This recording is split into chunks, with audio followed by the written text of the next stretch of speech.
বঙ্গ সফরে নরেন্দ্র মোদী। একাধিক মেট্রো প্রকল্পের উদ্বোধন করবেন প্রধানমন্ত্রী। শুক্রবার বিকেল 4:45 দমদম সেন্ট্রাল জেলের ময়দান মাঠে পৌঁছবেন তিনি এবং সেখান থেকেই বেশ কিছু সরকারি প্রকল্পের ঘোষণা করবেন প্রধানমন্ত্রী। তার জন্য মঞ্চসহ গোটা এলাকা কিন্তু প্রস্তুত করা হচ্ছে। তৎপরতার সাথে কাজ এগিয়ে নিয়ে যাচ্ছেন তার কর্মী সমর্থকেরা। গোটা এলাকা কিন্তু নিরাপত্তার চাদরে মুড়ে ফেলা হচ্ছে।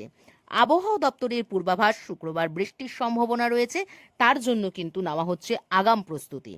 প্রকল্পের ঘোষণা করে তিনি ঠিক তার লাগোয়া পাশের মঞ্চে পৌঁছে যাবেন 5:20 নাগাদ, যেখানে সেই মঞ্চটি অনেক উচ্চতায় তৈরি করা হয়েছে এবং সেখান থেকেই কিন্তু প্রধানমন্ত্রী জনসভা করবেন। সেখানে একসাথে প্রায় 50,000 মানুষ বসতে পারবে, এমনটাই অনুমান করা হচ্ছে। প্রধানমন্ত্রী ফের বঙ্গ সফরে এসে আর কি নতুন প্রকল্পের কথা ঘোষণা করেন, সেই দিকে কিন্তু আমাদের অবশ্যই নজর থাকবে।